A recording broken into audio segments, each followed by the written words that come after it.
شروع اللہ کے نام سے جو بڑا مہربان نہایت رحم والا ہے۔ اے محمد صلی اللہ علیہ وآلہ وسلم، مجاہد لوگ تم سے غنیمت کے مال کے بارے میں دریافت کرتے ہیں کہ کیا حکم ہے۔ کہہ دو کہ غنیمت اللہ اور اس کے رسول کا مال ہے، تو اللہ سے ڈرو اور آپس میں صلح رکھو، اور اگر ایمان رکھتے ہو تو اللہ اور اس کے رسول کے حکم پر چلو۔ مومن تو وہ ہیں کہ جب اللہ کا ذکر کیا جاتا ہے تو ان کے دل ڈر جاتے ہیں، اور جب انہیں اس کی آیتیں پڑھ کر سنائی جاتی ہیں تو ان کا ایمان اور بڑھ جاتا ہے، اور وہ اپنے پروردگار پر بھروسہ رکھتے ہیں، اور وہ جو نماز پڑھتے ہیں اور جو مال ہم نے ان کو دیا ہے اس میں سے نیک کاموں میں خرچ کرتے ہیں، یہی سچے مومن ہیں، اور ان کے لیے پروردگار کے ہاں بڑے بڑے درجے اور بخشش اور عزت کی روزی ہے۔ ان لوگوں کو اپنے گھروں سے اسی طرح نکلنا چاہیے تھا جس طرح تمہارے پروردگار نے تم کو تدبیر کے ساتھ اپنے گھر سے نکالا، اور اس وقت مومنوں کی ایک جماعت ناخوش تھی۔ وہ لوگ حق بات میں اس کے ظاہر ہوئے پیچھے تم سے جھگڑنے لگے، گویا موت کی طرف دھکیلے جاتے ہیں اور اسے دیکھ رہے ہیں۔ اور اس وقت کو یاد کرو جب اللہ تم سے وعدہ کرتا تھا کہ ابو سفیان اور ابو جہل کے دو گروہوں میں سے ایک گروہ تمہارا مسخر ہو جائے گا، اور تم چاہتے تھے کہ جو قافلہ بے شان و شوکت یعنی بے ہتھیار ہے وہ تمہارے ہاتھ آ جائے، اور اللہ چاہتا تھا کہ اپنے فرمان سے حق کو قائم رکھے اور کافروں کی جڑ کاٹ کر پھینک دے،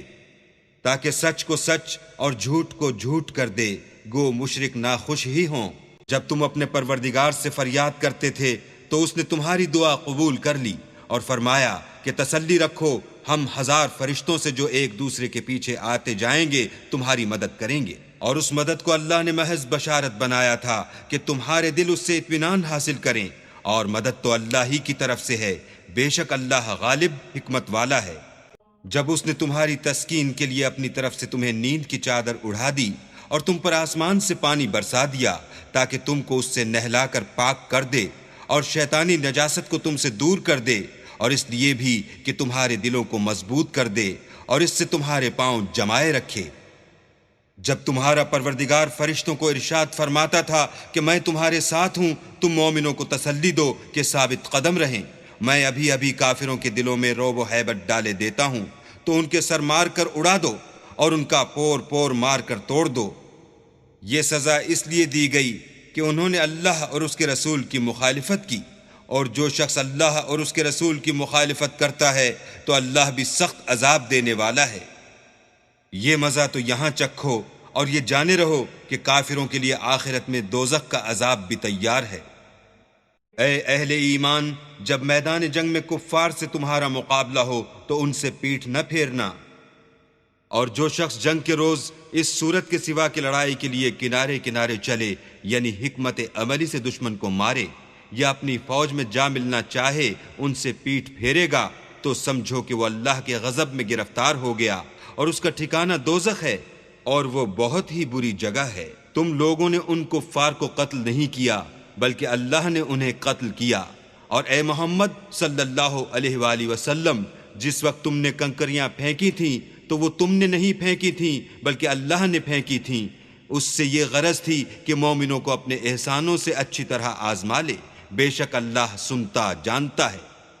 بات یہ ہے، کچھ شک نہیں کہ اللہ کافروں کی تدبیر کو کمزور کر دینے والا ہے۔ کافرو، اگر تم محمد صلی اللہ علیہ وآلہ وسلم پر فتح چاہتے ہو تو تمہارے پاس فتح آ چکی۔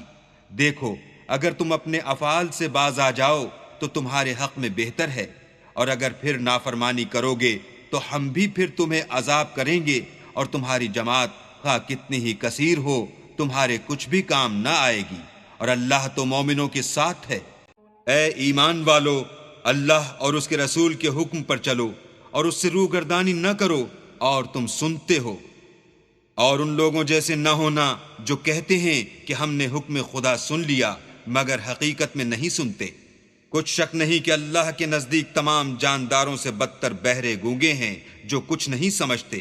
اور اگر اللہ ان میں نیکی کا مادہ دیکھتا تو ان کو سننے کی توفیق بخشتا، اور اگر بغیر صلاحیت ہدایت کے سماعت دیتا تو وہ منہ پھیر کر بھاگ جاتے۔ مومنو، اللہ اور اس کے رسول کا حکم قبول کرو، جبکہ رسول خدا تمہیں ایسے کام کے لیے بلاتے ہیں جو تم کو زندگی جاوداں بخشتا ہے، اور جان رکھو کہ اللہ آدمی اور اس کے دل کے درمیان حائل ہو جاتا ہے، اور یہ بھی کہ تم سب اس کے روبرو جمع کیے جاؤ گے۔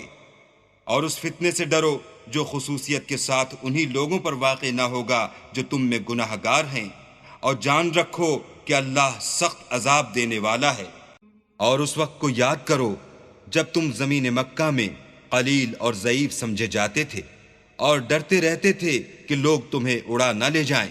یعنی بے خانما نہ کر دیں، تو اس نے تم کو جگہ دی اور اپنی مدد سے تم کو تقویت بخشی اور پاکیزہ چیزیں کھانے کو دیں تاکہ اس کا شکر کرو۔ اے ایمان والو، نہ تو اللہ اور رسول کی امانت میں خیانت کرو اور نہ اپنی امانتوں میں خیانت کرو، اور تم ان باتوں کو جانتے ہو،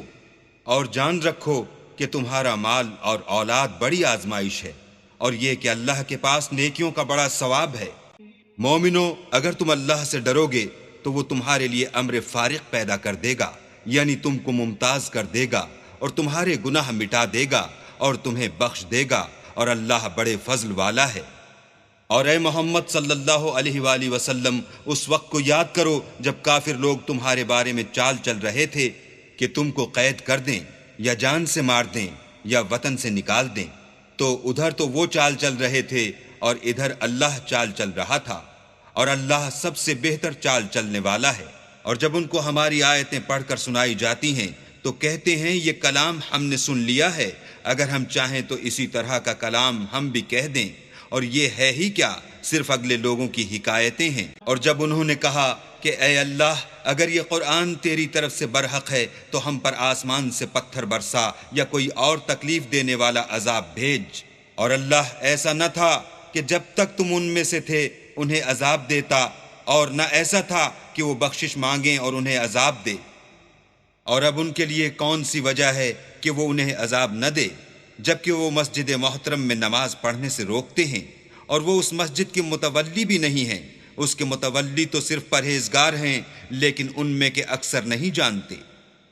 اور ان لوگوں کی نماز خانہ کعبہ کے پاس سیٹیاں اور تالیاں بجانے کے سوا کچھ نہ تھی، تو تم جو کفر کرتے تھے اب اس کے بدلے عذاب کا مزہ چکھو۔ جو لوگ کافر ہیں اپنا مال خرچ کرتے ہیں کہ لوگوں کو اللہ کے رستے سے روکیں، سو ابھی اور خرچ کریں گے، مگر آخر وہ خرچ کرنا ان کے لیے موجب افسوس ہوگا، اور وہ مغلوب ہو جائیں گے، اور کافر لوگ دوزخ کی طرف ہانکے جائیں گے، تاکہ اللہ پاک سے ناپاک کو الگ کر دے اور ناپاک کو ایک دوسرے پر رکھ کر ایک ڈھیر بنا دے، پھر اس کو دوزخ میں ڈال دے۔ یہی لوگ خسارہ پانے والے ہیں۔ اے پیغمبر، کفار سے کہہ دو کہ اگر وہ اپنے افعال سے باز آ جائیں تو جو ہو چکا وہ انہیں معاف کر دیا جائے گا، اور اگر پھر وہی حرکات کرنے لگیں گے تو اگلے لوگوں کا جو طریق جاری ہو چکا ہے وہی ان کے حق میں برتا جائے گا۔ اور ان لوگوں سے لڑتے رہو یہاں تک کہ فتنہ یعنی کفر کا فساد باقی نہ رہے اور دین سب اللہ ہی کا ہو جائے، اور اگر باز آ جائیں تو اللہ ان کے کاموں کو دیکھ رہا ہے، اور اگر روح گردانی کریں تو جان رکھو کہ اللہ تمہارا حمایتی ہے، اور وہ خوب حمایتی اور خوب مددگار ہے۔ اور جان رکھو کہ جو چیز تم کفار سے لوٹ کر لاؤ اس میں سے 5واں حصہ اللہ کا اور اس کے رسول کا اور اہل قرابت کا اور یتیموں کا اور محتاجوں کا اور مسافروں کا ہے، اگر تم اللہ پر اور اس نصرت پر ایمان رکھتے ہو جو حق و باطل میں فرق کرنے کے دن یعنی جنگ بدر میں، جس دن دونوں فوجوں میں مٹھ بھیڑ ہو گئی، اپنے بندے محمد صلی اللہ علیہ وآلہ وسلم پر نازل فرمائی، اور اللہ ہر چیز پر قادر ہے۔ جس وقت تم مدینے سے قریب کے ناکے پر تھے اور کافر بعید کے ناکے پر، اور قافلہ تم سے نیچے اتر گیا تھا، اور اگر تم جنگ کے لیے آپس میں قرارداد کر لیتے تو وقت معین پر جمع ہونے میں تقدیم و تاخیر ہو جاتی، لیکن اللہ کو منظور تھا کہ جو کام ہو کر رہنے والا تھا اسے کر ہی ڈالے، تاکہ جو مرے بصیرت پر یعنی یقین جان کر مرے، اور جو جیتا رہے وہ بھی بصیرت پر یعنی حق پہچان کر جیتا رہے، اور کچھ شک نہیں کہ اللہ سنتا جانتا ہے۔ اس وقت اللہ نے تمہیں خواب میں کافروں کو تھوڑی تعداد میں دکھایا، اور اگر بہت کر کے دکھاتا تو تم لوگ جی چھوڑ دیتے اور جو کام درپیش تھا اس میں جھگڑے کرنے لگتے، لیکن اللہ نے تمہیں اس سے بچا لیا، بے شک وہ سینوں کی باتوں تک سے واقف ہے۔ اور اس وقت جب تم ایک دوسرے کے مقابل ہوئے تو کافروں کو تمہاری نظروں میں تھوڑا کر کے دکھاتا تھا اور تم کو ان کی نگاہوں میں تھوڑا کر کے دکھاتا تھا، تاکہ اللہ کو جو کام کرنا منظور تھا اسے کر ڈالے، اور سب کاموں کا رجوع اللہ ہی کی طرف ہے۔ مومنو، جب کفار کی کسی جماعت سے تمہارا مقابلہ ہو تو ثابت قدم رہو اور اللہ کو بہت یاد کرو تاکہ مراد حاصل کرو، اور اللہ اور اس کے رسول کے حکم پر چلو، اور آپس میں جھگڑا نہ کرنا کہ ایسا کرو گے تو تم بزدل ہو جاؤ گے اور تمہارا اقبال جاتا رہے گا، اور صبر سے کام لو کہ اللہ صبر کرنے والوں کا مددگار ہے۔ اور ان لوگوں جیسے نہ ہونا جو اتراتے ہوئے یعنی حق کا مقابلہ کرنے کے لیے اور لوگوں کو دکھانے کے لیے گھروں سے نکل آئے اور لوگوں کو اللہ کی راہ سے روکتے ہیں، اور جو اعمال یہ کرتے ہیں اللہ ان پر احاطہ کیے ہوئے ہے۔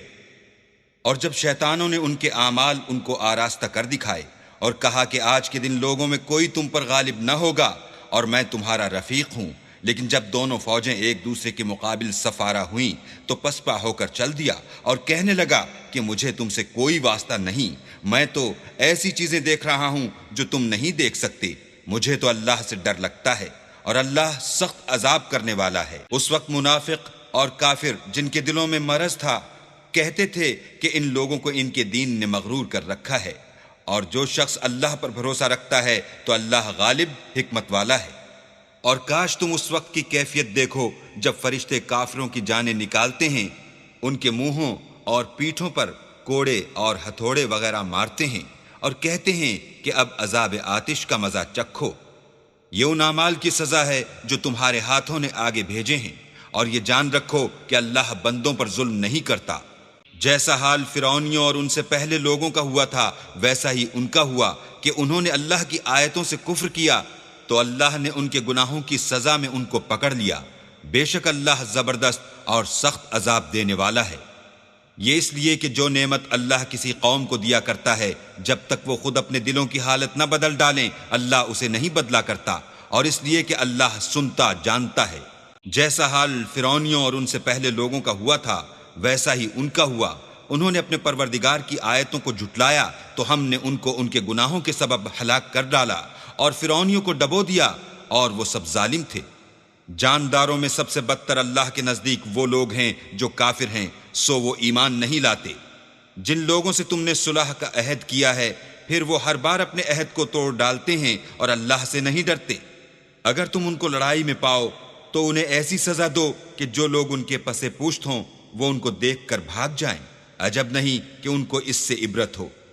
اور اگر تم کو کسی قوم سے دغا بازی کا خوف ہو تو ان کا عہد انہی کی طرف پھینک دو اور برابر کا جواب دو، کچھ شک نہیں کہ اللہ دغا بازوں کو دوست نہیں رکھتا۔ اور کافر یہ نہ خیال کریں کہ وہ بھاگ نکلے ہیں، وہ اپنی چالوں سے ہم کو ہرگز عاجز نہیں کر سکتے۔ اور جہاں تک ہو سکے فوج کی جمعیت کے زور سے اور گھوڑوں کے تیار رکھنے سے ان کے مقابلے کے لیے مستعد رہو، کہ اس سے اللہ کے دشمنوں اور تمہارے دشمنوں اور ان کے سوا اور لوگوں پر جن کو تم نہیں جانتے اور اللہ جانتا ہے ہیبت بیٹھی رہے گی، اور تم جو کچھ راہ اللہ میں خرچ کرو گے اس کا ثواب تم کو پورا پورا دیا جائے گا اور تمہارا ذرا نقصان نہ کیا جائے گا۔ اور اگر یہ لوگ صلح کی طرف مائل ہوں تو تم بھی اس کی طرف مائل ہو جاؤ، اور اللہ پر بھروسہ رکھو، کچھ شک نہیں کہ وہ سب کچھ سنتا اور جانتا ہے۔ اور اگر یہ چاہیں کہ تم کو فریب دیں تو اللہ تمہیں کفایت کرے گا، وہی تو ہے جس نے تم کو اپنی مدد سے اور مسلمانوں کی جمعیت سے تقویت بخشی اور ان کے دلوں میں الفت پیدا کر دی، اور اگر تم دنیا بھر کی دولت خرچ کرتے تب بھی ان کے دلوں میں الفت پیدا نہ کر سکتے، مگر اللہ ہی نے ان میں الفت ڈال دی، بے شک وہ زبردست اور حکمت والا ہے۔ اے نبی، اللہ تم کو اور مومنوں کو جو تمہارے پیرو ہیں کافی ہے۔ اے نبی، مسلمانوں کو جہاد کی ترغیب دو، اگر تم میں 20 آدمی ثابت قدم رہنے والے ہوں گے تو 200 کافروں پر غالب رہیں گے، اور اگر 100 ایسے ہوں گے تو 1000 پر غالب رہیں گے، اس لیے کہ کافر ایسے لوگ ہیں کہ کچھ بھی سمجھ نہیں رکھتے۔ اب اللہ نے تم پر سے بوجھ ہلکا کر دیا اور معلوم کر لیا کہ ابھی تم میں کسی قدر کمزوری ہے، بس اگر تم میں 100 ثابت قدم رہنے والے ہوں گے تو 200 پر غالب رہیں گے، اور اگر 1000 ہوں گے تو اللہ کے حکم سے 2000 پر غالب رہیں گے، اور اللہ ثابت قدم رہنے والوں کا مددگار ہے۔ پیغمبر کو شایع نہیں کہ اس کے قبضے میں قیدی رہیں جب تک کافروں کو قتل کر کے زمین میں کثرت سے خون نہ بہا دے تم لوگ دنیا کے مال کے طالب ہو، اور اللہ آخرت کی بھلائی چاہتا ہے، اور اللہ غالب حکمت والا ہے۔ اگر اللہ کا حکم پہلے نہ ہو چکا ہوتا تو جو فدیہ تم نے لیا ہے اس کے بدلے تم پر بڑا عذاب نازل ہوتا۔ جو مال غنیمت تمہیں ملا ہے اسے کھاؤ کہ وہ تمہارے لیے حلال طیب ہے، اور اللہ سے ڈرتے رہو، بے شک اللہ بخشنے والا مہربان ہے۔ اے پیغمبر، جو قیدی تمہارے ہاتھ میں گرفتار ہیں ان سے کہہ دو کہ اگر اللہ تمہارے دلوں میں نیکی معلوم کرے گا تو جو مال تم سے چھن گیا ہے اس سے بہتر تمہیں عنایت فرمائے گا، اور تمہارے گناہ بھی معاف کر دے گا، اور اللہ بخشنے والا مہربان ہے۔ اور اگر یہ لوگ تم سے دغا کرنا چاہیں گے تو یہ پہلے ہی اللہ سے دغا کر چکے ہیں، تو اس نے ان کو تمہارے قبضے میں کر دیا، اور اللہ دانا حکمت والا ہے۔ جو لوگ ایمان لائے اور وطن سے ہجرت کر گئے اور اللہ کی راہ میں اپنے مال اور جان سے لڑے، وہ اور جنہوں نے ہجرت کرنے والوں کو جگہ دی اور ان کی مدد کی، وہ آپس میں ایک دوسرے کے رفیق ہیں۔ اور جو لوگ ایمان تو لے آئے لیکن ہجرت نہیں کی، تو جب تک وہ ہجرت نہ کریں تم کو ان کی رفاقت سے کچھ سروکار نہیں، اور اگر وہ تم سے دین کے معاملات میں مدد طلب کریں تو تم کو مدد کرنی لازم ہے، مگر ان لوگوں کے مقابلے میں کہ تم میں اور ان میں صلح کا عہد ہو مدد نہیں کرنی چاہیے، اور اللہ تمہارے سب کاموں کو دیکھ رہا ہے۔ اور جو لوگ کافر ہیں وہ بھی ایک دوسرے کے رفیق ہیں۔ تو مومنو، اگر تم یہ کام نہ کرو گے تو ملک میں فتنہ برپا ہو جائے گا اور بڑا فساد مچے گا۔ اور جو لوگ ایمان لائے اور وطن سے ہجرت کر گئے اور اللہ کی راہ میں لڑائیاں کرتے رہے، اور جنہوں نے ہجرت کرنے والوں کو جگہ دی اور ان کی مدد کی، یہی لوگ سچے مسلمان ہیں، ان کے لیے اللہ کے ہاں بخشش اور عزت کی روزی ہے۔ اور جو لوگ بعد میں ایمان لائے اور وطن سے ہجرت کر گئے اور تمہارے ساتھ ہو کر جہاد کرتے رہے، وہ بھی تمہی میں سے ہیں، اور رشتہ دار اللہ کے حکم کی روح سے ایک دوسرے کے زیادہ حقدار ہیں۔ کچھ شک نہیں کہ اللہ ہر چیز سے واقف ہے۔